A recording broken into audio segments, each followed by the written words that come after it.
Excellence, Nana Ado Dankwa Akufo-Addo, président de la République du Ghana et champion des institutions financières de l'Union africaine. Excellence,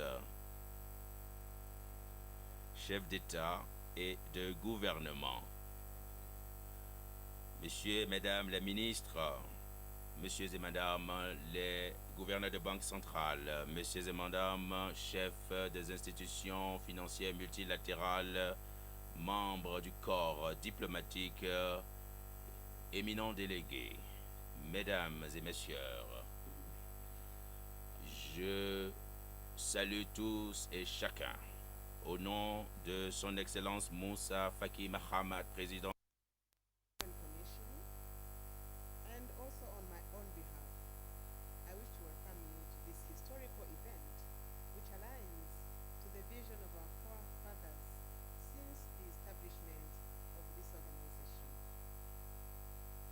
One of the primary objectives of the African Union is to improve the standard of living of all Africans by fostering inclusive growth and sustainable development of the continent. And to achieve this, increased cooperation and integration of African states is pertinent. The heads of state and government dialogue is a significant step towards achieving this vision and the aspirations of Agenda 2063, our blueprint for Africa's transformation.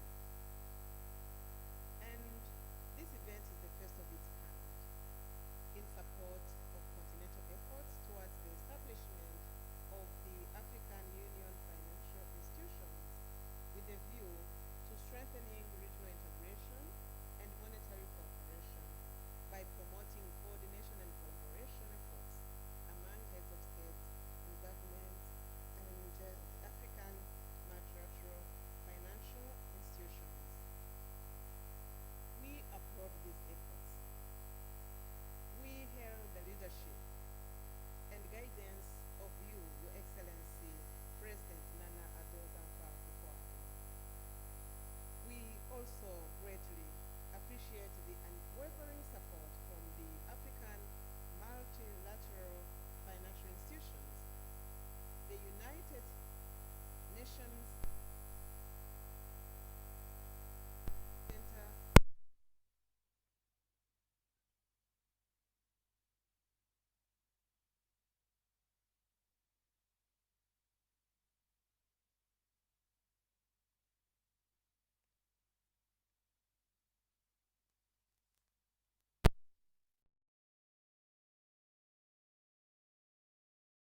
can't be going wrong talking of financial institutions. Indeed, the current global financial system is flawed due to the unequal distribution of power and influence. Hence, the strengthening of our own financial landscape that can also accompany the African Union as we claim our rightful place on the global arena cannot be overemphasized. Moreover, the African financial institutions, these are the African Central Bank, the African Investment Bank, the African Monetary Fund, and the Pan-African Stock Exchange, have the potential to foster inclusive growth and sustainable development of the continent. In addition, the establishment of the African Financial Stability Mechanism through the African Monetary Fund has the potential to cushion the continent from current and future shocks. The establishment of the Africa Club will be instrumental in supporting African Union member states in addressing financing challenges and strengthening support for the continent's transformation and integration.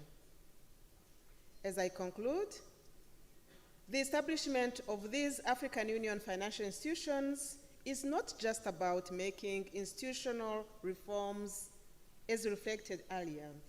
It's a transformative endeavor that has the potential to create a more just, equitable, and prosperous future for our continent. So, as we move forward, let us reaffirm our commitment to solidarity, to cooperation, and to shared prosperity. This is indeed a historical opportunity to reshape the global financial architecture to reflect the goals and aspirations of Agenda 2063. I thank you, Your Excellencies.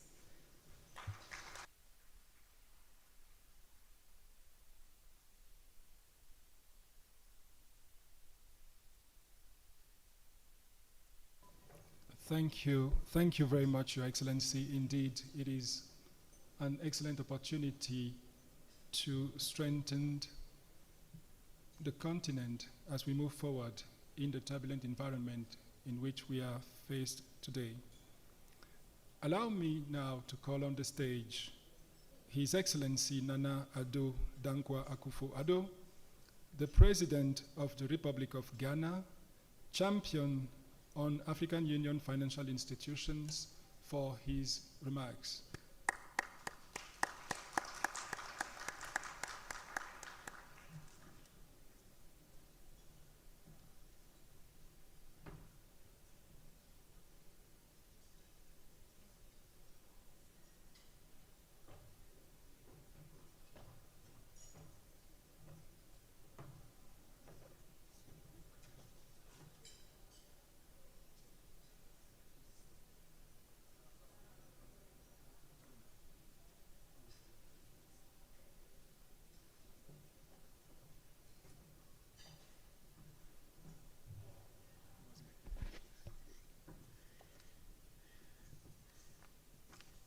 Your Excellencies, the President of the Republic of Zambia, Ikinde Ichelema, Excellency, the President of the Republic of Kenya, William Ruto, Excellencies, ladies and gentlemen,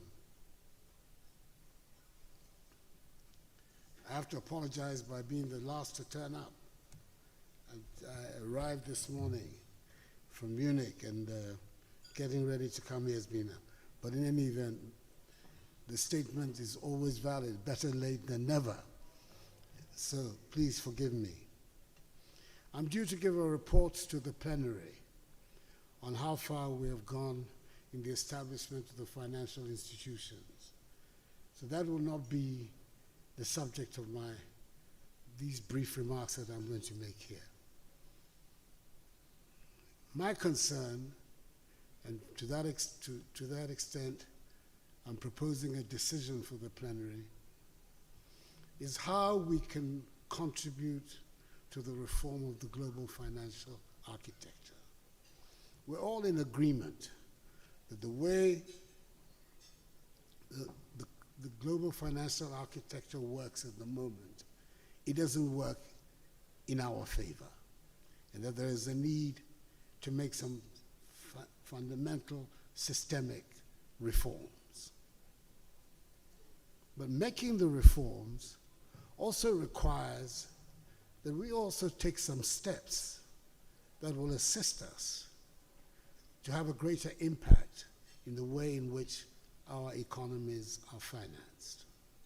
And an important consideration that I want all of us to think about is that as it stands, virtually all our countries, we hold our reserves in foreign banks, attracting largely negative rates of interest. The proposal that I'm going to put to the plenary, and I want to share with you, so it will form part of our discussions this morning, is that we should take a decision that a minimum of 30% of the reserves of each one of us, sovereign reserves, should in fact be invested in the African multilateral institutions I speak about the ADB, I speak of Afro-Exim Bank, which will strengthen their balance sheets and strengthen their capacity also to facilitate more and more resources for our development.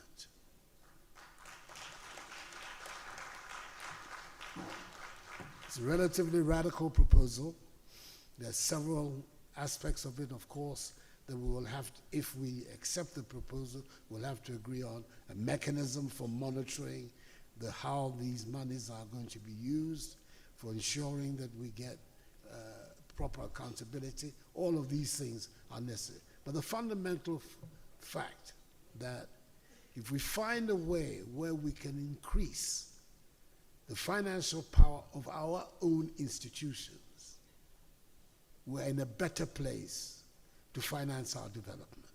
Already we've seen the tremendous work that the ADB and the Afro-Exim Bank have made, especially during this critical period of the COVID pandemic and the COVID difficulties.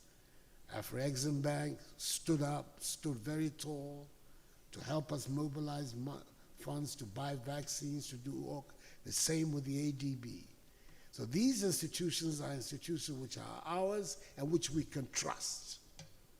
So if we can find a way of strengthening them, we strengthen ourselves. And that is the proposal that I want to put before the plenary. But I want to share those proposals with you first. That we make a decision that 30% of our sovereign reserves that we're now holding in foreign banks, we will in fact invest them in our own financial institutions, the ADB and the Afro-Exim Bank. And in so saying, I believe that this particular meeting of our organization will see to ratifying the decision that has been taken to make the Afro-Exim Bank a specialized agency of the African Union. It's time that it was done. And there's really nothing that should impede that decision this time. The last time there were procedural matters that made it difficult to make the decision. But I think those procedural matters have been now resolved. So we should be in a position to go ahead and do it. The second proposal that I am putting before you for consideration. We spend a lot of our time going from one country to another, having these summits. We have summits with China, we have summits with India, we have summits with Japan, we have summits with America. We've now had a summit with Turkey. I gather there are other countries that are getting ready. We recently had a summit with Italy. And there are other countries that are also going to have this summit. There's an anomalous situation whereby a particular country has a summit with a whole continent. And all of us troop to these summits because we don't want to endanger our relations with them. Then if we could find an institutional arrangement for ourselves whereby at least once a year we can meet to talk about the strategic matters that affect our continent, the strategic economic matters that affect our continent. I think it would obviate the need for these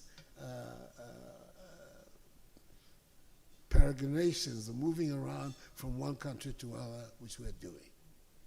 And that is the idea of having every year an annual economic summit.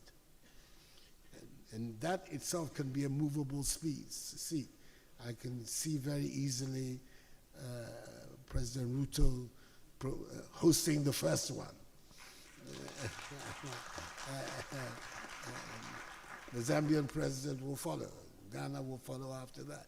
But we will do it on a yearly basis, and that therefore becomes the fulcrum around which we on the continent then will deal with the major issues that we have to confront as a continent as far as our economic growth and development are concerned. There are several of us who have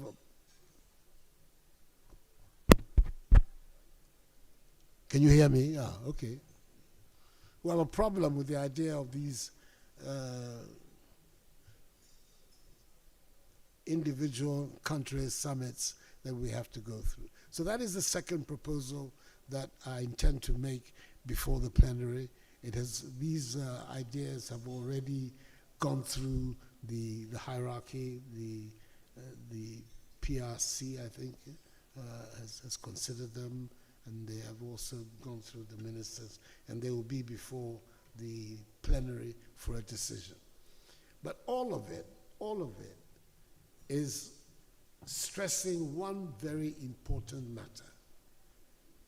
We talk, we criticize what's going on, but taking the concrete actions that will help us break out of the conditions that we are something that we are not doing enough of. And that is the main matter that I want to urge upon us. The statement that is made, God helps those who help themselves, is a statement that I find extremely important and one that is extremely dear to me. God helps those who help themselves. At the heart of it is the whole concept of self-help. So these are the two main decisions of the summit that I intend to seek approval for. But in the meanwhile, I think it's as well that this side event here that we're having should have the first effort to look at them.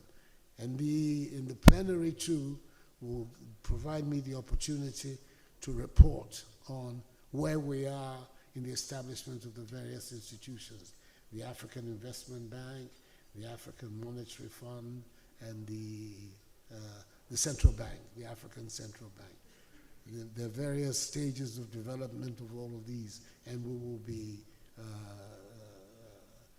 discussing them in the plenary. Fortunately, 2 days ago in Accra, a delegation was sent by the president of the State Council of Libya, where the Libyan delegation under the acting minister came to tell me about their commitment to doing whatever they can to establish the African Investment Bank. They've set up a steering committee in Libya, which is now going to focus on the steps that required to be taken to bring the African Investment Bank into being. I was extremely impressed by the effort they had made to come to see me, to give me this reassurance and indicate that Libya is once again taking up its role within the Union as we have known in the past. And in the same fashion, the other institutions too, where they are. At the end of the day, all of these institutions require action on the part of the individual states. We need to ratify the conventions that we have set up.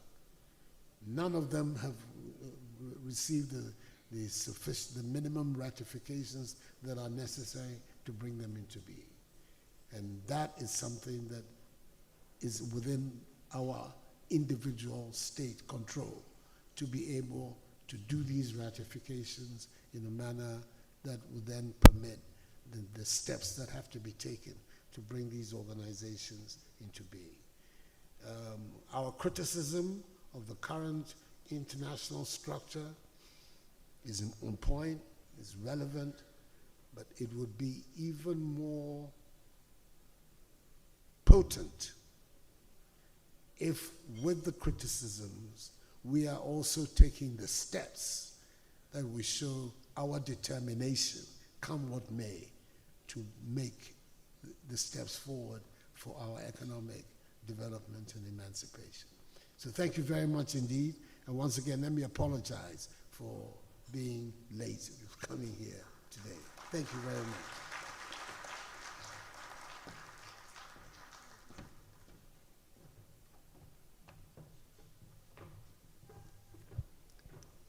Thank you very much, Your Excellency, and indeed you are a man of action. You said it all, and you provided a clear way forward in terms of what needs to be done to accelerate progress in our strive to reform the global financial architecture, but also to strengthen the African multilateral financial institutions. I would like to recognize once again the presence of His Excellency Mohamed El Minifi, the President of the Republic of Libya, who is with us in the room, and proceed to the next segment of our meeting today. We have 3 presentations. In the interest of time, I think we need to move faster.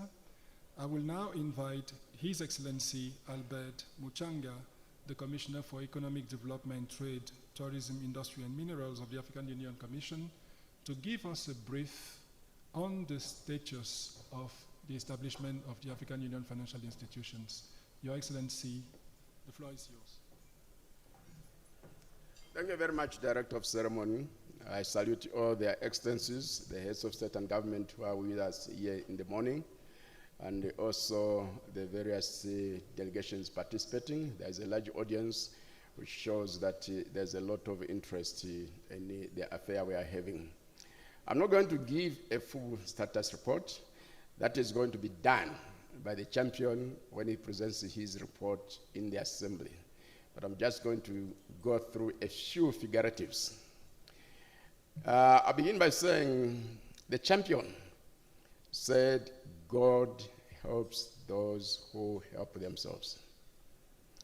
I'll complement that by saying that development is a do-it-yourself process. If you do not do it, nobody is going to do it. So it's the fate of Africa to develop herself. Having said that, if we had the African Central Bank with one currency, the levels of intra-African trade would be higher than they are today, and would be better positioned to attract investments. If we had the African Investment Bank and the African stock market, there will be financial deepening in Africa, than it is today, and would have borrowers within Africa. And when we establish the African credit agents, that market would develop further. And the constant complaint that we have that when we go to the bond market, we pay higher rates of interest would be minimized. If we had the African Monetary Fund or the African Financial Stability Mechanism positioned to stabilize our economies. And right now, as I'm speaking, close to 23 African countries are in debt distress situations. And 3 of those countries have defaulted on their debts. So the African Monetary Fund, the African Financial Stability Mechanism would be anchors for financial stability. So having brought out all these key issues which necessitate the importance of having the African Union financial institutions, the task for each and every African Union member states is not to hesitate, but to sign the enabling legal instruments of those institutions, and also to ratify. And when that is done, to mobilize the capital required for their operation. And we have 2 schools of thought here. Some of our member states are saying we need to review the capital subscription formula,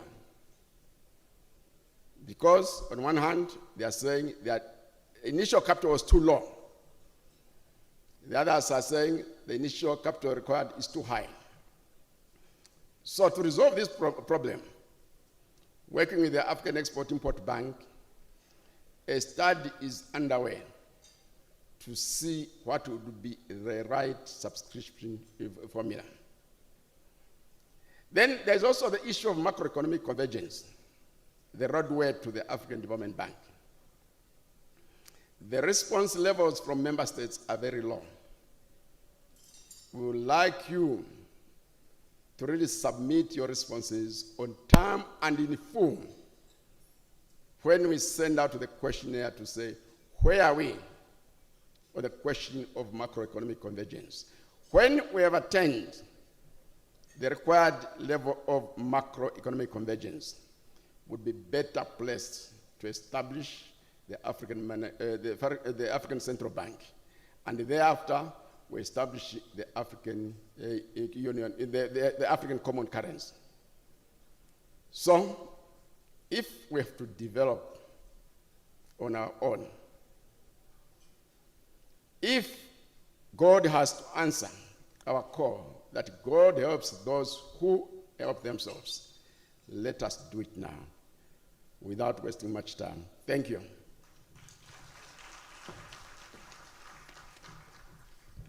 Thank you, Excellency, and you are right, because it is time for action, as the champion rightly said. And in this, we would like to kindly look at those issues that are hampering our abilities to accelerate progress towards the African Union financial institutions and make sure that we are able to move forward together. With this, I would like now to invite on the stage Dr. Anan Mosi, the Deputy Executive Secretary and Chief Economist of the United Nations Economic Commission for Africa, for her presentation on Africa's agenda for the global financial architecture reform.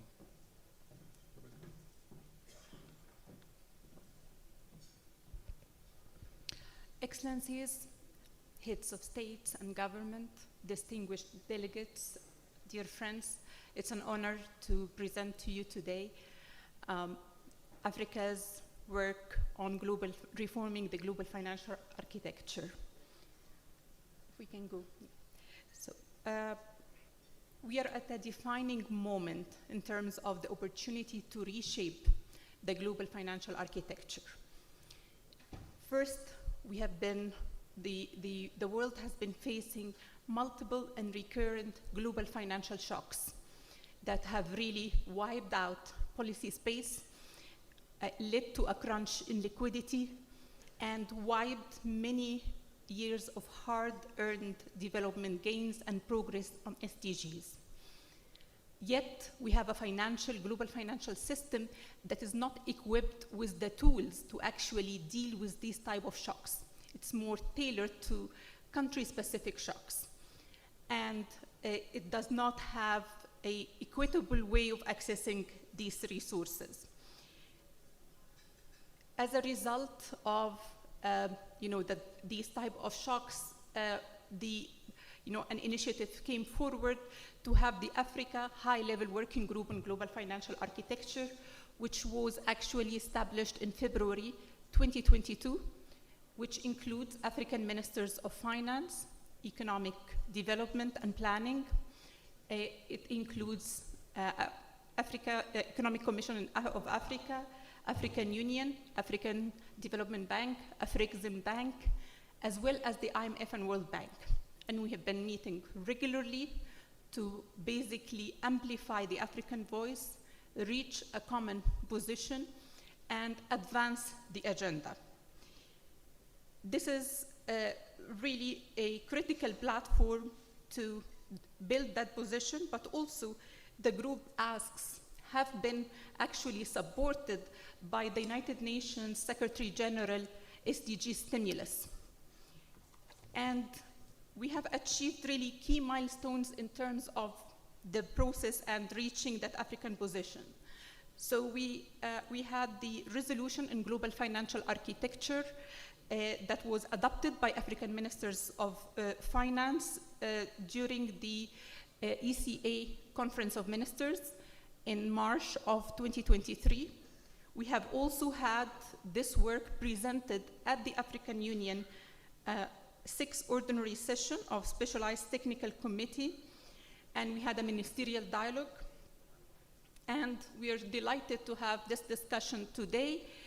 And at the summit, the report of the champion on the STC will be going for heads of state discussion, but also there will be a resolution to actually articulate how the work that has been going on in global financial architecture will actually feature in the modalities of the African Union chair at the G20. The key priorities that have been articulated in the African priority on global financial architecture contain: one, increasing the availability of affordable finance at scale; second, the reform of the global debt architecture; third, the issue of amplifying African voice and representation. Let me take you through, very briefly, through each of these. So, on increasing the availability of affordable finance, here we need to have the MDBs and the development financial institutions play a much bigger role than we had before, increasing the overall lending, including concessional resources. And that also includes concessional windows at the IMF, at the World Bank, and concessional resources available for these development banks that need to be almost tripled to be able to meet both the climate action needs and the SDG investments. To be able to do that, there is a need to actually increase capitalization of multilateral development banks, and at the same time, we need to ensure that the MDBs are actually enhancing the optimization of their balance sheets and taking more risk to actually make progress. Another very important issue is the issue of the criteria on which access is determined for concessional finance. As of now, it's only based on income level. And that deprives countries, for example, middle-income countries that are hit by the climate shock, to actually access any concessional resources. So one of the things that need to be done is to include a vulnerability consideration into that eligibility formula. Another very important area to actually allow reducing the cost of financing is to avail more debt sovereign guarantees and MDB-backed guarantees to actually lower the cost of borrowing. We have seen that before done many years ago, but mostly for political reasons. Now we need to see more done for the common good, for advancing SDG investments, for advancing climate action, and we need to amplify voices on that. And lastly, another very important area is crowding in private sector through de-risking and through blended finance. I'll talk about this very quickly, but it's about strengthening the global financial safety net. The IMF special drawing rights are intended to actually provide, to address the issue of long-term global liquidity and to supplement official reserves. Yet, there are issues about how the system functions. What we need to do is to ensure that the way the decision is done on allocation is analytical and less discretionary and political, just like how it's supposed to be done at central banks. So we need to ensure that this process is done in such a way, but also we need to make sure that these resources go where they are most needed. So currently, how the allocation formula works, bigger countries with better financial resources get more, i.e., those that don't need the resources are the ones that get more resources. And the money we need to change that to make sure that the money goes where it's needed. And second, we have a huge amount of unutilized resources. We have $650 billion that are sitting unutilized. We need to have that utilized through the rechanneling of SDRs to multilateral development banks to allow them to actually get leverage 3 to 4 times of these resources. So whenever we hear that there are no resources, there are domestic issues, I think that cannot be justified when we have 650 billion US dollars sitting idle at the IMF balance sheet. Thank you.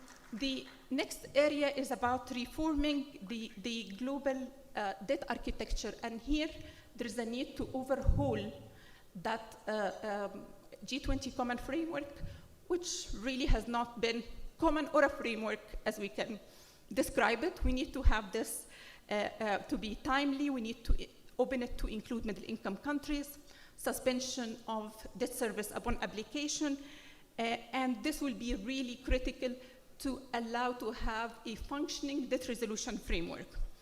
And finally, the issue of amplifying African voice. We are proud and delighted that the African Union has finally got the African Union seat in the G20. We need to leverage that to advance these reforms. We're really benefiting from the common position that has been established to advance the agenda more. Now we have an opportunity that we didn't have before to move from rule takers to rule makers, and we have to really push forward hard to ensure that this happens. Another area that is very important is to ensure our adequate representation at financial institutions. And here I'm talking about IMF quota reform. It's very important that Africa gets a quota reform, higher quota reform, that it has higher voice in decision making, but also it's linked to resources that would be available. There has been ways of which to kind of, when we push hard for this, to give alternative by increasing the overall resources, which is great, but that doesn't lead to redistribution. So we need to push also on the redistribution. Finally, and this is where we need all our leaders that are here, advocacy matters, and your own really leadership and advancing the agenda will matter for all of us. So we really count on you on speaking in one voice, taking this forward. All the technical work can be done, but without your leadership in really advocating, lobbying for it at various platforms, we're not going to get action. And here we just have kind of a series of timeline of roadmap of opportunities of what is upcoming, and we hope that you will engage with all these partners from G7 to G20 to COP29 to the Summit of the Future to raise these asks of Africa and to really highlight that now we already articulated what we need. We need to get action, and we need to see support from partners to do so. Thank you very much.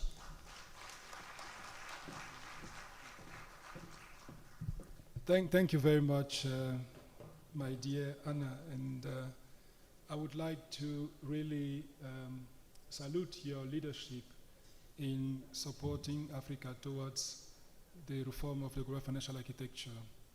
The key word that we had today is action, action, and actions.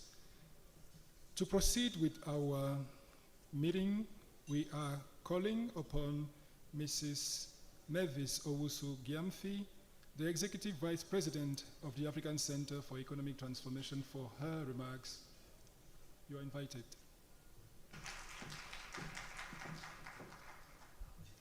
Thank you very much, Patrick.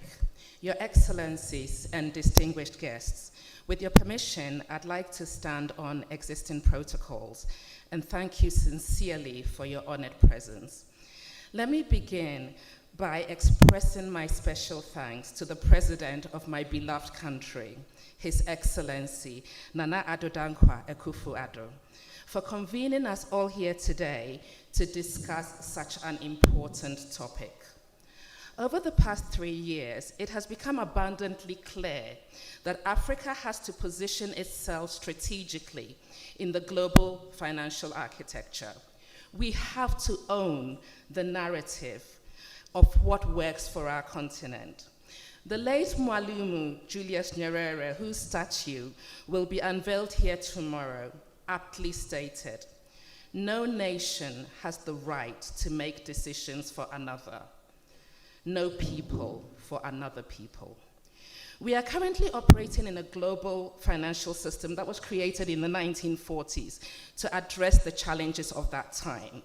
The world is finally rethinking how to make the system better for today's complexities.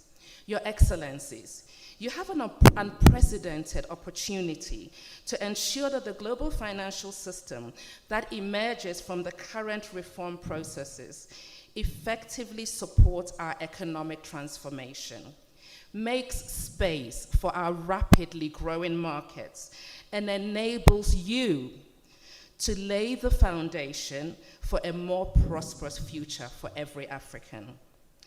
Dr. Morsi just outlined what Africa is asking for. We are asking for more concessional finance. We are asking for a fairer debt framework. And we are asking for more finance to be invested to help us chart a clear path for green industrialization on the continent. When we talk about the global financial architecture, we often focus on international financial institutions like the World Bank and the IMF. These institutions are a critical part of the financial system we need, but they cannot on their own provide the resources we need to meet the ambitions of Agenda 2063. Mr. President rightly pointed out, we have well-established and well-respected African multilateral financial institutions that have been working with us in good times and bad. I see many of them in the room, many of their leaders in the room right now. Ladies and gentlemen, your institutions are essential for our economic transformation. As such, you must be an integral part of our discourse on the global financial architecture. We have already seen some exciting innovations coming out of your institutions, the AFC, Afri-Exim Bank, and recently the AFDB's subordinated hybrid capital loans. The stronger and more innovative you are, the more you will be able to take advantage of the rapid reforms that we hope will happen globally to support our development. The African Center for Economic Transformation, in partnership with 22 other African policy institutes, is working in support of our national government and regional institutes with analysis and advice on the key issues that should make up Africa's agenda for global financial architecture reform. As a group, we have collaborated closely with UNECA, the African Union Commission, who have worked with member states to drive this agenda. We will continue to engage civil society organizations worldwide to ensure Africa's priorities are central in the advocacy on global financial architecture reform. We have had excellent engagement and ownership at the Ministers of Finance level. And today, we have the honor to be here with you, Mr. President, our heads of states and government, to hear your ideas, reactions, and advice on the way forward so that the global system can truly deliver for Africa. Your Excellencies, your advice, your actions today will help us create a new trajectory for how we engage with the world. As policy institutes, we stand ready to work with you to help move Africa's agenda forward in service for our continent and our people. Once again, we thank you for your time today and wish you fruitful and successful deliberations in the days to come. Thank you.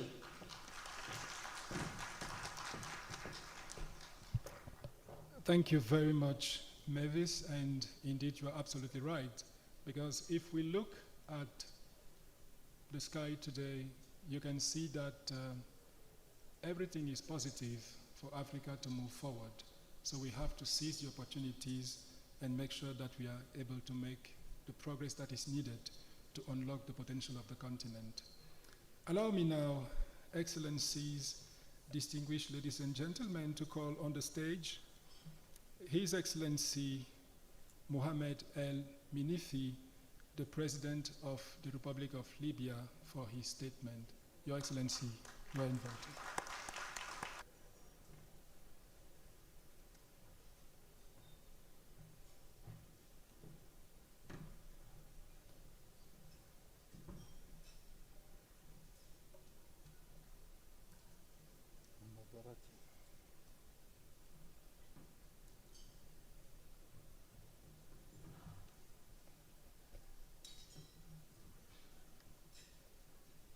فخامة الرئيس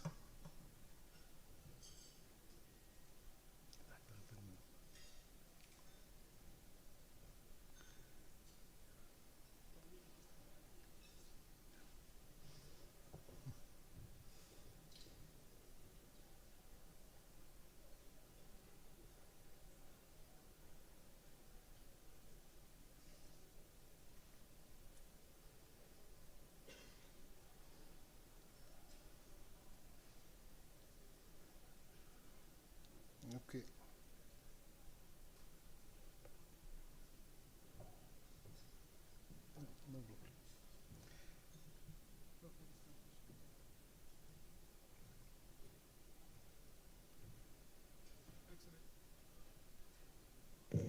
Excellencies, you can select the channel of interpretation in the small, switch that you have. You can select the channel. It's working.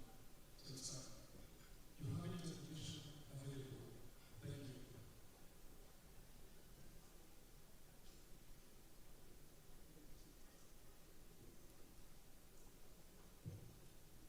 اوكي فخامة الرئيس نانا آدو دانكو رئيس جمهورية غانا مناصر الاتحاد الأفريقي للمؤسسات المالية الأفريقية،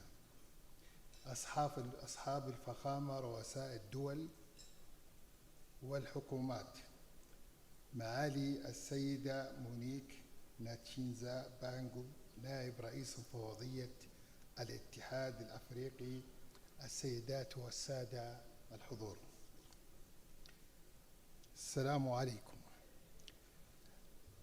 في الحقيقة هناك عدة نقاط أو ملاحظات أحببت أن أذكرها خلال هذه الجلسة المالية التي يترأسها أخي الرئيس الغاني مناصر الاتحاد الأفريقي للمؤسسات المالية. أوكي.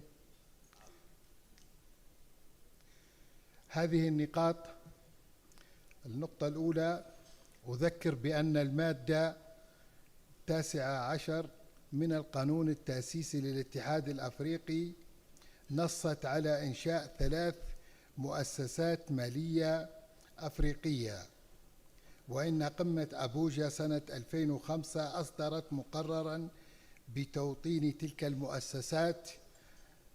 أعقب ذلك توافقات على مستوى الأقاليم بأن تكون ليبيا مقرا لمصرف الاستثمار الأفريقي، ونيجيريا مقرا للمصرف المركزي الأفريقي، والكاميرون مقرا لصندوق النقد الأفريقي.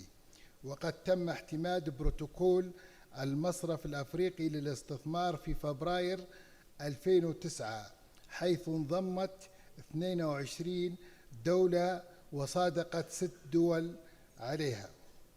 النقطة الثانية، دولة ليبيا اتخذت إجراءات تنفيذية لتأسيس المصرف على مستوى البنية التحتية، كما تم التعاقد مع مكتب استشاري دولي في هذا الشأن.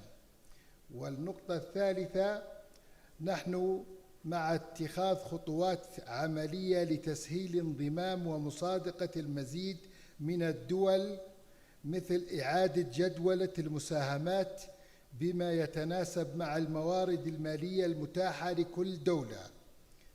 والتفكير في أدوات مالية أخرى تيسر عملية الانضمام والمصادقة للدول التي لديها عسر مالي.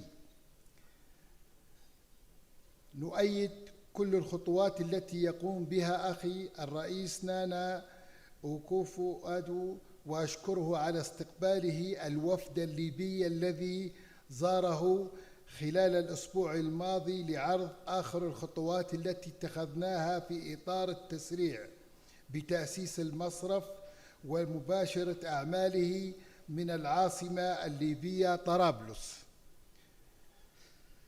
النقطة الأخرى، على المصرف الأفريقي للتنمية اتخاذ خطوات إضافية لما يقوم به من جهود تحظى بترحيبنا للتعجيل بإقامة هذه المؤسسات. وفيما يتعلق بالورقة المفاهيمية المقدمة من الرئيس نانا أوكوفو، أود بهذا الخصوص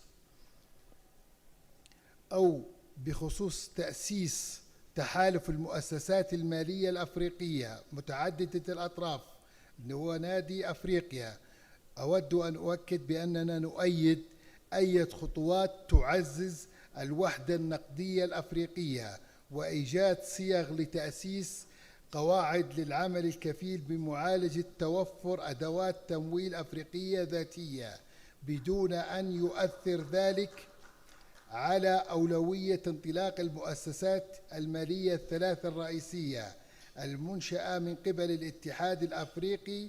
ويكون حدث هذا اليوم لقاء تشاوري للبدء في مرحلة قادمة من العمل من أجل تحقيق رؤية أفريقيا المالية المستقلة، واستشعارا من دولة ليبيا أولا لأهمية هذا الموضوع، وثانيا لاستقلالية التمويل الذاتي لتنفيذ وتحقيق هذه التطلعات والمشاريع الرائدة في أجندة 2063. وثالثا إنجاح وتفعيل المؤسسات المالية الأفريقية التي يجب أن ينطلق العمل بها بأسرع وقت ممكن. قدمت دولة ليبيا بند على أجندة مشروع جدول أعمال القمة تتعلق بتفعيل بنك الاستثمار إيمانا وثقة منها بأن تتحمل المسؤولية بالتنسيق والتعاون مع الدول الأعضاء والمفوضية في وضع هذه المؤسسة الأفريقية الهامة موضع التنفيذ. وعملية التنفيذ تتطلب وجود إرادة سياسية حقيقية للدول الأعضاء ممثلة في التوقيع والتصديق أولا، ودراسة الوثائق والجوانب الفنية المالية والارتباطات المتعلقة بها ثانيا. شكرا جزيلا.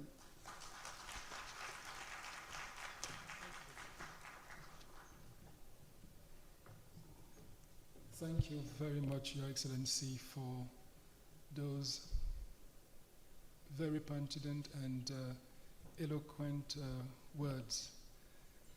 Allow me now to call on the stage one of the most vocal leaders on the issue of the reform of the global financial architecture.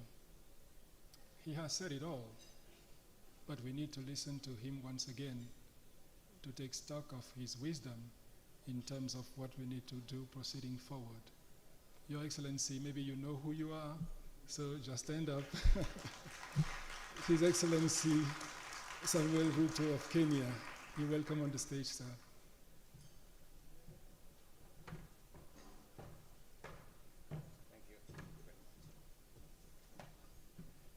Thank you very much, Your Excellency, our champion on financial institutions in our continent, President Nana of Ghana, my colleagues, heads of state, distinguished leaders who are here, ladies and gentlemen, good morning, and thank you very much for affording me a few minutes to add my voice to the excellent work that has been done by President Akufo-Addo.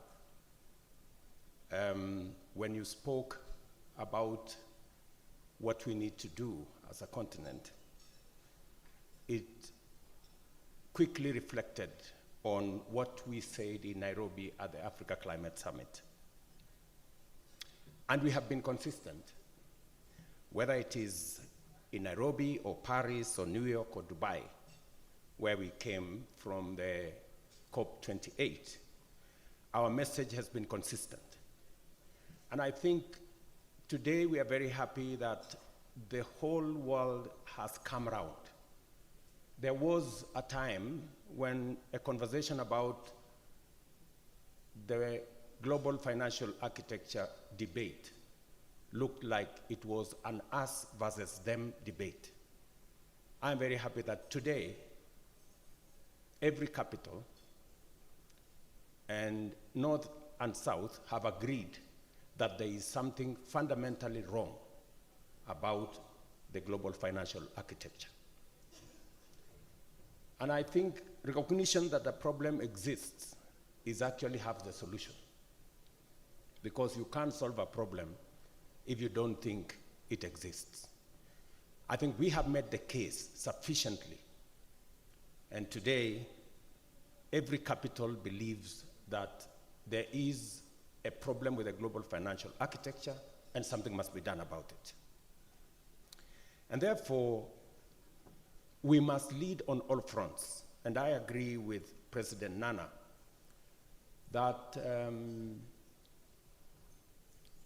I think he told us, God helps those who help themselves. Let me paraphrase it. The Bible says, faith without works is dead. I mean, you can't believe in something and then you do nothing about it.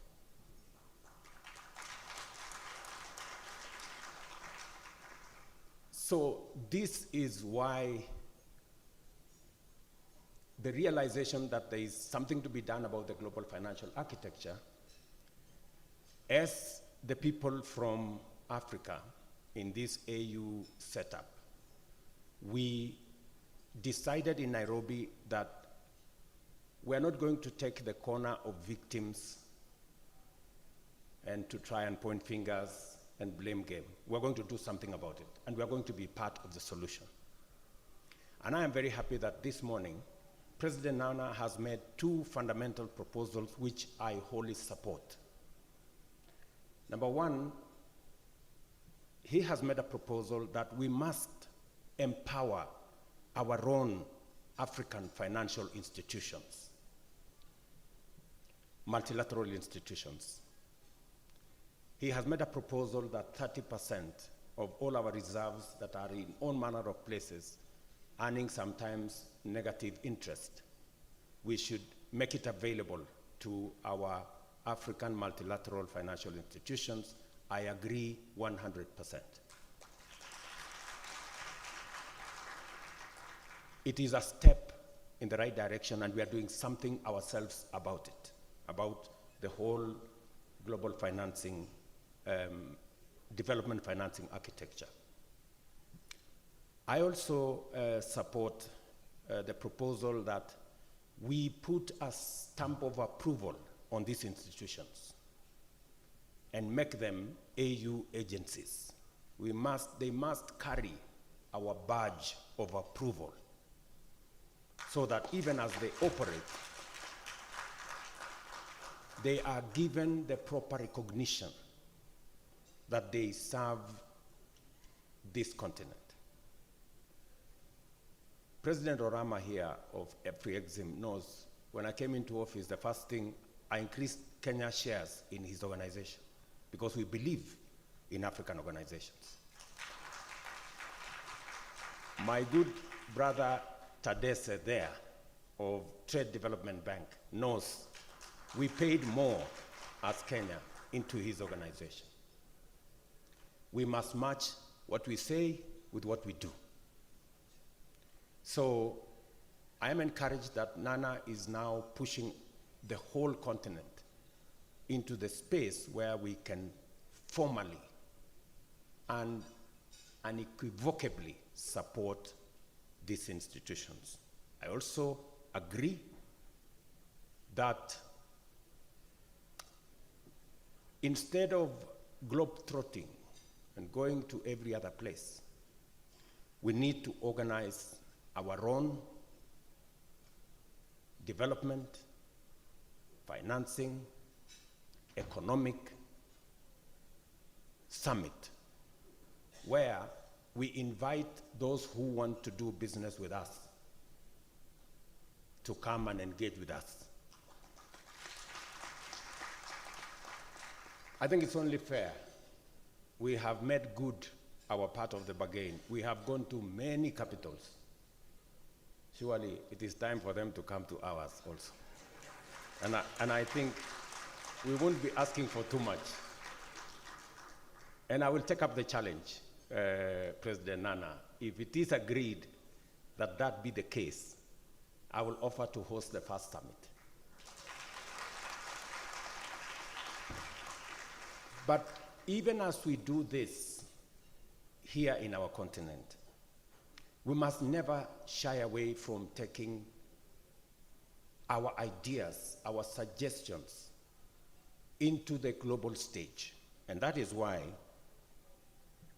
Kenya is participating both, and we are co-leading both the task force on international taxation to scale up development, climate and nature action.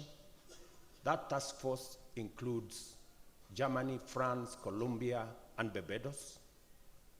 We are also engaged in the expert review on debt, nature, and climate.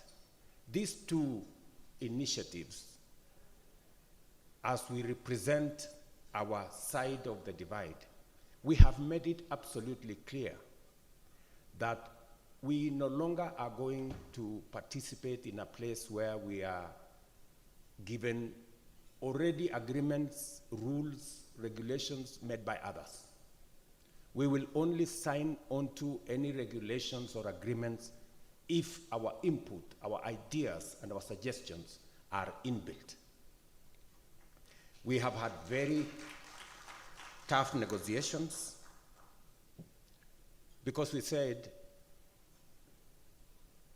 we will no longer be passengers. And when we made a commitment that in Nairobi that we are going to be part of the solution, we indeed must be. And so, let me just make two suggestions. You know, there is an attempt, because we have the largest reserves of renewable energy in Africa, there is an attempt to make it look like it is very expensive to unlock these renewable energy resources. But nobody is telling us that on the whole, renewable energy ultimately is much more efficient and is cheaper in the long run. So those who want to tell us it's expensive to upfront investment in renewable energy, we need to tell them, don't tell us half the story, tell us the whole story. That yes, it may be heavy upfront, but long term, ultimately, it is cheaper, it is much more efficient, it is what we must do. And that is why in Dubai, we had the Africa Green Industrialization Initiative, where we decided that it's time to begin to move this conversation on the potential we have in our continent into steps of reality by making sure that we work collaboratively and establish between 2, 3, 4, 5 countries how we can work together to establish green industrialization facilities, look at innovative ways of making sure that we make this a reality. Because ultimately, if we don't do it, those who have other resources will continue to push for what their resources will bring onto the table. We must bargain with what we have. We are a continent of great potential. It is time, not just to say great potential, but to move it into opportunity and take it into investment and bring it into reality. So I am very happy that both at the African continent level, as has been suggested by President Nana, we must do something about us, our institutions, and even leverage on the resources that we have. But we must also influence the global financial architecture by making sure that we become part of the design of the next global financial architecture. Let me conclude by saying that as part of this conversation, I did have a conversation with the president of the World Bank, and we agreed that as a means of walking the talk on concessional financing being made available, especially to countries in the global south, and especially countries with low income who are facing serious and severe debt issues. This year, we are going to have the IDA Replenishment 21 Conference and Summit in Nairobi in April, so that we can also drive the whole fundraising around IDA that is going to give us resources that are concessional and help the multilateral development banks to also get those resources and eliminate hurdles and unnecessary bureaucracies that are limiting access to those finances and even the fundraising of those finances. I want to invite my colleagues, and we will be discussing in the summit how we package our interventions, our ideas on what IDA should look like going into the future, and how we use such instruments to help us raise additional concessional financing that can be accessed by our countries, because IDA is almost 90% countries in the global south who are beneficiaries. So I quite agree with what my good brother has put across, and I look forward to having a conversation with all of us in Nairobi on IDA and working with the rest of the donor community and the international community on how this can be made a reality.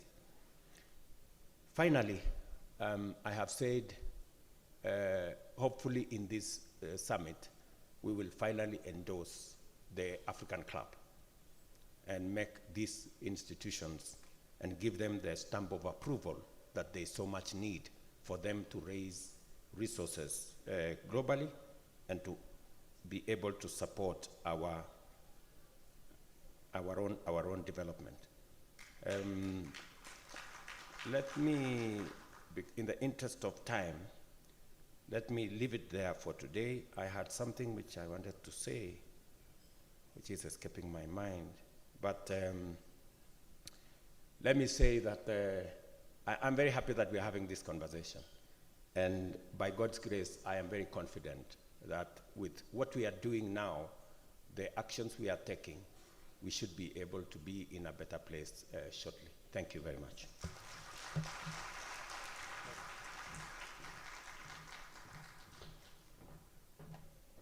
As usual, Your Excellency, and thank you very much for giving those perspectives in terms of what needs to be done to accelerate our development process, taking into consideration the fact that we already have African multilateral financial institutions that are operating within our continent. Thank you.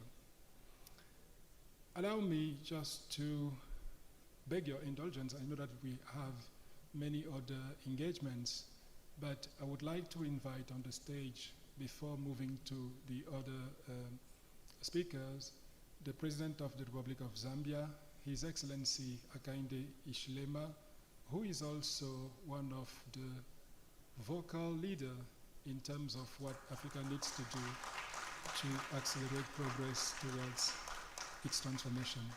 Your Excellency.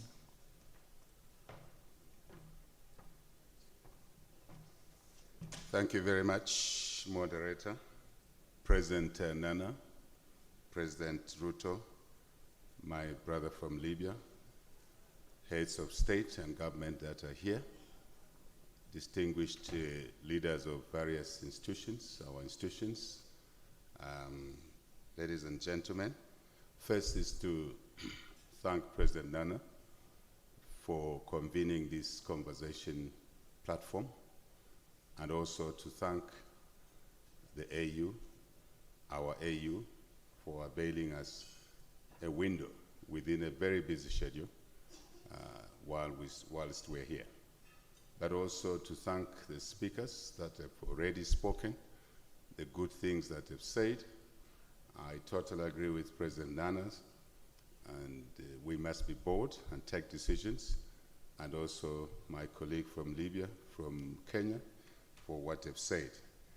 I think the important thing is that we must agree, accept that we had intense debates in the past. We had issues, we have issues with the global financial architecture. Those debates sometimes were misunderstood, gravely misunderstood, especially between the North and the South. I think we are okay now. We are almost on even ground. And on the basis of that, we want to encourage ourselves to move on, to get the job done. I remember when we met in June in Paris, it was a very intense debate. But we are okay with that now. I think checking with colleagues that we interact with individually as heads of state from the North, I sense that we have some convergence. I'm repeating that, so that I lay the basis for us to make progress, to support what President Nana has said. But as we do that, I just want to remind ourselves about the very basics that provoked this debate, that drove the need to change the global financial architecture. As we enhance our own institutions, Africa Export-Import Bank and others, we need to remind ourselves that the combination of the international institutions, our African institutions, the new institutions that we create, must not forget certain basics. Why we drove the arguments. I just want to summarize a few of them. One, we agreed that we are not assessed correctly in terms of the credit risk assessment of our countries, and therefore our continent. And in this package of reforms, institutions, legal changes, we would like this to remain on the agenda of the package of our institutions, that we are not assessed correctly. We are basically given a higher risk profile unfairly, and we should not forget that. One of the reasons that this is happening is because our balance sheets, our economies are not valued correctly. It's just one. Yes, there's issues of political risk, issues of business, exchange exposure, risk, name it all. That's why you experts are there. We want to remind ourselves that we are not valued correctly. We have assets that don't come into our balance sheets. That must change as we drive this change of the global financial architecture. I just want to remind ourselves about that. If you value an economy, Ghanaian economy, Kenyan economy, smaller than what actually it is, it means the headroom is limited for which you can access financing. That must not be the case going forward. That's number one. And we expect the institutions of ours, Professor Aroma, to assist us, together with your colleagues, in valuing us correctly. Very important. Number two, very dry. We want to see a lower cost of capital. No debate about that. Engraved in what we do, the changes we drive, we want to see a lower cost of capital, a fair cost of capital. Africa is currently discriminated against in the pricing of capital. Of course, it's connected somehow to the risk assessment. But even then, same business, same sector, same profiling, everything, gearing similar, we pay more, increasing the cost of doing business in our countries, on our continent, inhibiting the much needed growth of our economies. Not accepted. So let's address that. It's number two. Dry as it is, combinations of funds, the SDRs we're talking about, everything that we're hearing, this must not lose us, or we must not lose it along the way. Number three, someone may say this is controversial, but it's not. And I think my fellow colleagues who lead countries are aware that in Africa we're wasteful. Generally, we're wasteful. We cannot dictate what an individual does with their money. But when these institutions lend, continue to lend, the new ones we create lend to us as African countries, we want to encourage ourselves and you not to lend for consumption expenditure. Let's focus the credit for revenue generation. Let's not support businesses, economies veering too much on luxury expenditure. We must focus on basics, growth, production, revenue generating expenditure, for which credit must be availed and priority given for that. Strongly believe in that. Number four, very dry, very simple. Africa must buy from itself. We must do business with each other. We have an inherent tendency when we want to buy something, procure something, to think of a former colonial master, to think of overseas. We must look inside. We must do business with each other. We are the continent that trades, invests in itself the least. President Ruto talked of our critical minerals, which are important for the green energy revolution. And most times the meetings that President Nana talked about we go to is to attract FDI. And the perception of FDI is from Europe, is from America, is from Asia. FDI, foreign direct investment. Maybe let's change the name and call it our own investment mobilization efforts. Find your own name. I don't care the name you give it. So let's look around ourselves. Let's trade with each other more. Let's exchange the import-export list from one another at a central level, even at a banking financial institutions level, Professor Rom. That must be almost a mundane thing to do. And I think it will answer partially to what President Nana said, God helps those who help themselves. We don't read the Bible and we want a good life, but we don't want to work for that. It's an inherent contradiction, I suggest. And I think lastly, I would suggest that we must time frame what we're doing in this reform. Time frame, clear working path, implementation plan, and be rigid about it. Time is not on our side. When we've done these things, we will grow our economies. We will create jobs for our youthful population. We will create more business opportunities with our own African businesses. And then we can provide sustainably social support for the weak, the sick, the old, the retired, and the young in terms of education for our population. Thank you for your attention.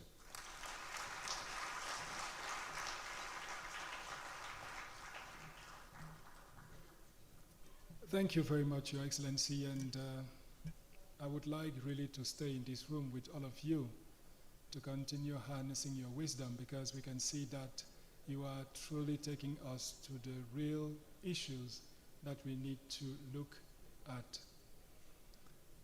Allow me now with no other protocol to invite on the stage His Excellency Leone Belambela, who is the Minister of Foreign Affairs of Cameroon, to represent His Excellency Paul Biya and deliver a short remark on his behalf. Your Excellency, you are invited on the stage.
Excellences, Monsieur le Président Nana Akufo-Addo, Président de la République du Ghana et champion des institutions financières africaines, Excellences, Monsieur le Président de la République, Excellences, Mesdames et Messieurs, le Cameroun se félicite de la désignation depuis 2020 du président Nana Akufo-Addo, président de la République du Ghana, comme champion de la mise en œuvre des institutions de l'Union africaine. Mon pays, le Cameroun, apprécie à sa juste valeur les efforts qu'il déploie en l'opérationnalisation de ces importantes institutions financières africaines prévues par l'acte constitutif de l'Union africaine, en particulier le Fonds monétaire africain, FMA, la Banque centrale africaine, la BCA, et la Banque africaine d'investissement, BAI. Monsieur le Président, mon pays associe sa voix à celle des précédents orateurs pour féliciter et vous rassurer quant à notre engagement commun à œuvrer inlassablement afin de relever les défis liés au fardeau de l'endettement insoutenable et de l'accès restreint au crédit abordable favorable au développement de notre pays. Excellences, Mesdames et Messieurs, le président Biya, président de la République du Cameroun, pense que dans un contexte marqué par les crises multidimensionnelles, les appels à la réforme de l'architecture financière internationale, les offres de financement inadaptées aux besoins de nos économies et l'existence d'une cinquantaine de monnaies non convertibles en Afrique, notre continent a véritablement besoin des instruments de financement qui offrent des prestations adaptées à ces réalités, à ces défis climatiques et sécuritaires. À ce sujet, le chef de l'État camerounais, dont je porte ici le message, Son Excellence Paul Biya, vient d'engager le processus de ratification par le Parlement des institutions juridiques de l'ensemble des institutions financières de l'Union africaine, notamment en ratifiant le protocole et les statuts du Fonds monétaire africain. La ratification de ces instruments juridiques de la Banque centrale et de la Banque africaine d'investissement sont en bonne voie, ainsi que la finalisation du dépôt de ces instruments à la Commission de l'Union africaine. Mon pays en appelle par conséquent les autres États membres à suivre cette voie, en même temps qu'il se propose d'accompagner la Commission de l'Union africaine et nos champions des institutions financières dans la conduite d'une campagne diplomatique active à l'endroit des États membres qui ne sont pas encore partis aux instruments juridiques des institutions financières africaines. Le Cameroun, dit le président, voudrait également suggérer qu'il soit désormais inscrit à l'ordre du jour de l'ensemble des rencontres de notre Union nos points sur l'état d'avancement de la mise en œuvre de nos institutions financières, comme venait de nous dire le président Nana Akufo-Addo. Excellences, Mesdames, Messieurs, permettez-moi de revenir spécialement sur le Fonds monétaire africain, dont mon pays abrite le siège, pour relever que dans la démarche d'une opérationnalisation rapide de cette importante institution pour les économies africaines, exposées à des crises mondiales répétitives, le Cameroun vient de mettre en place un groupe de travail conjoint pour le suivi de la mise en œuvre de l'élaboration d'un plan d'action assorti d'un chronogramme de démarche des activités du Fonds monétaire africain. Cette démarche reste bien sûr entendue, assujettie d'une part aux orientations que nous donnera le président Nana Akufo-Addo, champion de la mise en œuvre des institutions financières de l'Union africaine, et d'autre part à l'élaboration de la conclusion d'un mémorandum d'entente avec la Commission de l'Union africaine pour rendre pleinement fonctionnel ce groupe de travail conjoint. L'ensemble de ces actions, Monsieur le Président, vient à rendre le Fonds monétaire africain opérationnel afin de relever les défis liés à la stabilité économique, à la gestion des crises financières sur le continent, de renforcer la croissance macroéconomique et le développement du commerce interrégional africain. Nous devons également œuvrer pour une opérationnalisation en grandeur nature de la ZELCAF, la zone de libre-échange continentale, si nous voulons que notre continent avance dans le progrès des échanges commerciaux.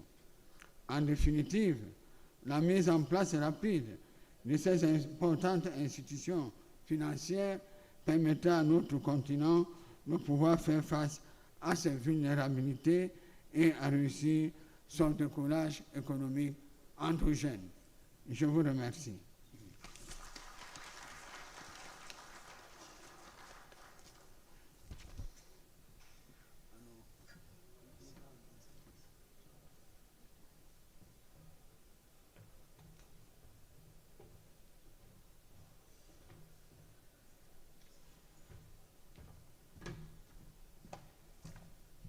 Thank you so much, Your Excellency Lejeune Belambela, for those eloquent words, and you clearly indicated the commitment of Cameroon to support the process towards the establishment of the African Union financial institutions. Excellencies, ladies and gentlemen, with no other development, allow me now to move to the next agenda item, that is the launch of the African Alliance of Multilateral Financial Institutions, the Africa Club. I would like to, first of all, acknowledge the fact that listening to our leaders, there is a convergence of view that these institutions need to be strengthened, and today we are at a moment in our life where we are strengthening those institutions by setting up the Alliance for Multilateral Financial Institutions. In that perspective, allow me to invite on the stage first Mr. Manuel Moses, who is the CEO of the Africa Trade and Investment Development Insurance, ATIDI.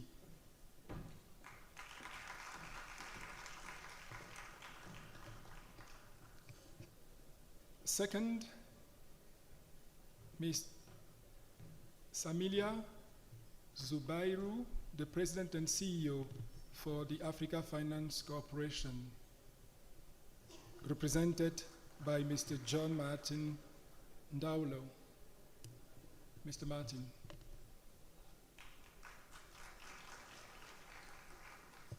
Next on the stage is Mr. Hope Murera, the Managing Director of ZEBRI. Mrs. Hope. Fourth, the man that everybody recognizes here in the room and who is one of the leaders that is championing Africa's transformation, Professor Benedict Orama, the President and Board Chairman of the African Export-Import Bank. Fifth, we call Dr. Konei Karekezi, the Group Managing Director and CEO of the Africa Reinsurance Corporation, Africa Re. Lastly, we call on the stage Mr. Tiano Habib Anne, who is the CEO and Managing Director for Shelter Afrique Development Bank.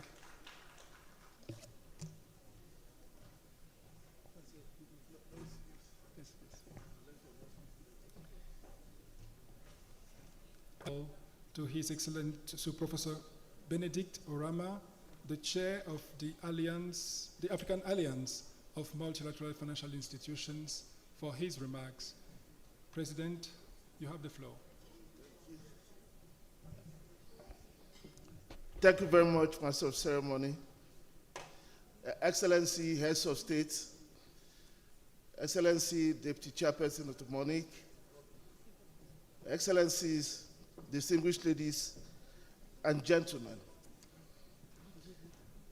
Before I start, let me inform President Akufo-Addo and President Ruto that conference, economic conference they're talking about, we will be one of the sponsors of that conference.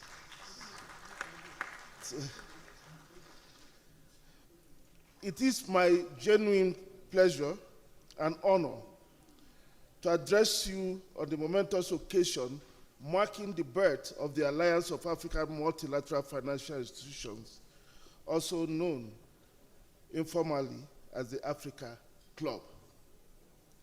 For so many years, these institutions have operated as lone wolves. We operated without recognizing that we serve the same people. But today, we turn a new page. We recognize that there is strength in unity, that will be supporting our continent better when we pool our resources together, that we defend our continent and defend our interests better when we pool together. The alliance is coming together of African financial institutions set up by treaty amongst African states in response to the inadequacies of the global financial architecture. It is therefore truly symbolic that the alliance is being launched today during this very important dialogue on the reform of the global financial architecture and the establishment of the African Union financial institutions. The members of the alliance, which include the Africa Finance Corporation, African Export-Import Bank, Trade and Development Bank Group, Africa Insurance Corporation, Africa Trade and Investment Development Insurance, and ZEPRI, have come of age in the past decades with a collective balance sheet of over $60 billion, deployed especially to address and meet the critical trade and investment gaps across the continent. The Alliance aims to collaborate to address Africa's development finance needs, promote the interests of member states, advocate for Africa on global financial issues, develop innovative financing tools, support sustainable finance strategies, and coordinate debt management negotiations. The Alliance's formation underscores Africa's commitment to self-reliance and sustainable economic development, leveraging homegrown solutions and resources for the continent's advancement. I think we have given practical meaning to President Akufo-Addo's admonition today that God helps those who help themselves. We started to help ourselves first. I can assure you that the Alliance's mandate and objectives converge on a singular mission, which is to catalyze Africa's sustainable development and economic empowerment through strategic collaboration on concerted action.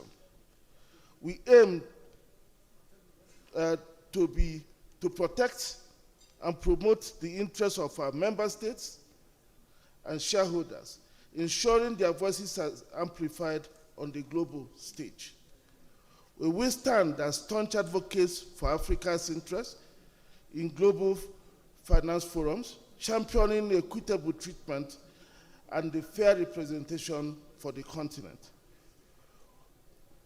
We will jointly defend our collective interests and use the platform as an instrument for learning and sharing of experience. We will work together to develop unique solutions and joint financing tools and instruments tailored to Africa's unique developmental needs and pool our resources for their effective deployment. We pledge to devote our entire energy as the Alliance to be agents for the promotion of the continent's interests. We would like to thank His Excellency President Nana Addo Dankwa Akufo-Addo for his unflinching support for African multilateral financial institutions reflected in today's historic occasion. He and his colleagues, the presidents who are here with us, will witness the launch of this alliance and the signing of a declarative statement by our members announcing our commitment to the principles and objectives behind the establishment of the alliance. We would also like to express our immense gratitude to the African Union Commission for making this event possible and for supporting the work of the members of the alliance. On behalf of all the members who are here, we would like to thank you again for your support and for your joining us on this historic occasion. Thank you very much.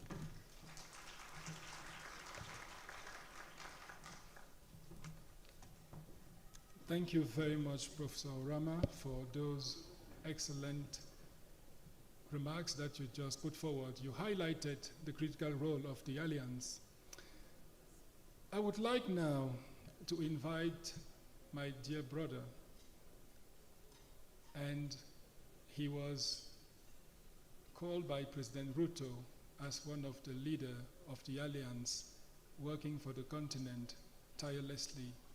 And with your ovation, I would like to call on the stage the last member of the Alliance, Mr. Atmasu Tadese, the Group President and Managing Group Director of the Trade and Development Bank Group. My dear brother, you are invited.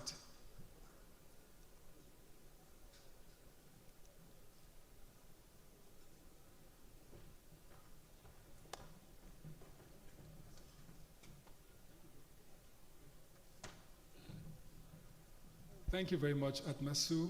And I recall the first time we met during the TICAD summit in Nairobi, you were already engaged in this process of transforming the continent. So thank you very much for the excellent work that you're doing. I would also like to thank Professor Orama for all the work he's doing. And President Ishilema gave you a very good task. And I would like to assure you dear President, that Professor Horama has already started working on the credit rating agency for the continent. And I would like to clap for him for that and highlight the fact that he's always at the forefront of continental transformative processes. So thank you very much for that. Now I would like to kindly invite you, Madam DCP, and the heads of state to join the stage to witness the signing of the alliance. You are kindly invited. Heads of states.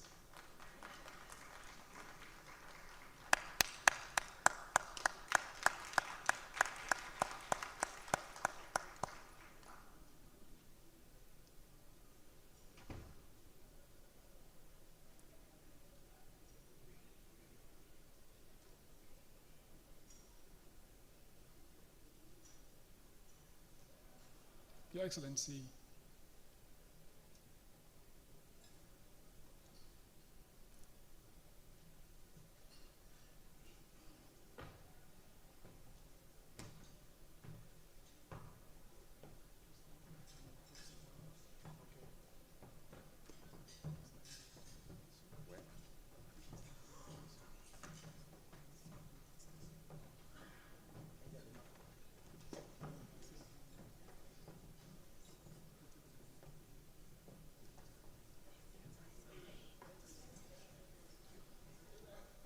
this is indeed a historic moment because we are witnessing the start of the alliance, the African Alliance for Multilateral Financial Institutions. These institutions have committed to support the development of the continent and to strengthen the capacities of our member states in terms of the resources that are needed to accelerate productive transformation and economic diversification. The signing of the alliance today is a critical moment, and we would like to take this opportunity to thank their excellencies for being with us today to grace this moment of their presence. You can sign, dear members of the alliance.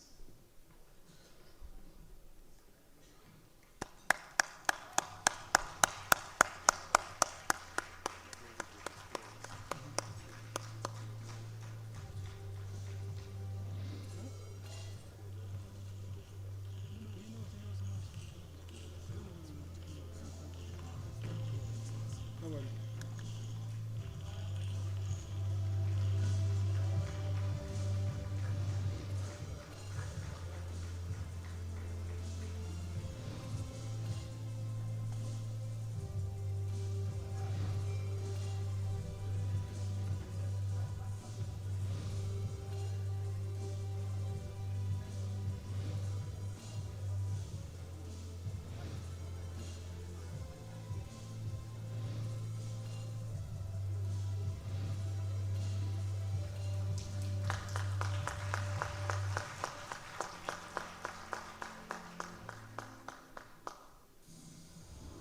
Thank you.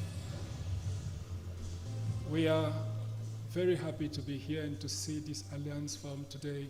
So the Africa Club is aimed at supporting our continent to move towards Agenda 2063, and for that, we really would like to clap again for these institutions and to assure them of the support of the African Union to make sure that they are able to be capacitated enough to foster economic transformation within the continent. So, Your Excellencies, thank you very much. I think we have had that historic moment, and you are kindly invited to join your seats for the closing of our event today.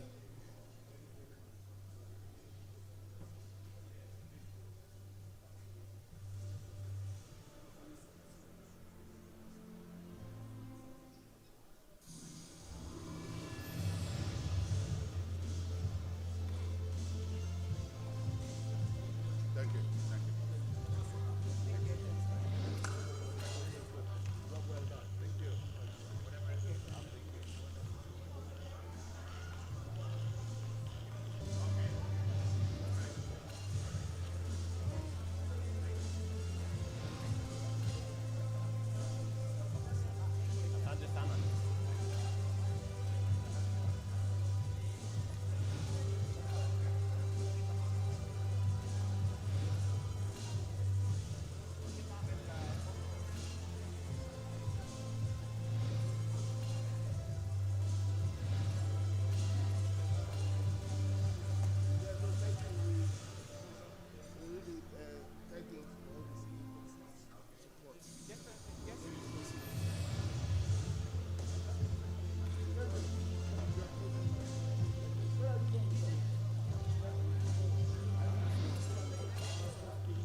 great privilege of listening to two of Africa's most eloquent and progressive leaders, William Ruto and Ichelema Hakainde, and also the decisions that hopefully will emanate from our meeting today, which will be important decisions for the growth of our continent. All of it has also been topped up by the launch of this alliance, which is a new development on our continent, but an extremely worthwhile and welcome one. We want to congratulate Rama and all the others on what they have done. And I have no doubt that it is going to be proved to be a very valuable addition to the institutions of our continent. Thank you all very much for coming, and God bless you all. Thank you.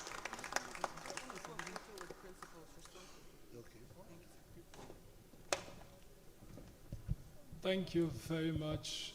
Thanks to all for being with us today. And we do hope that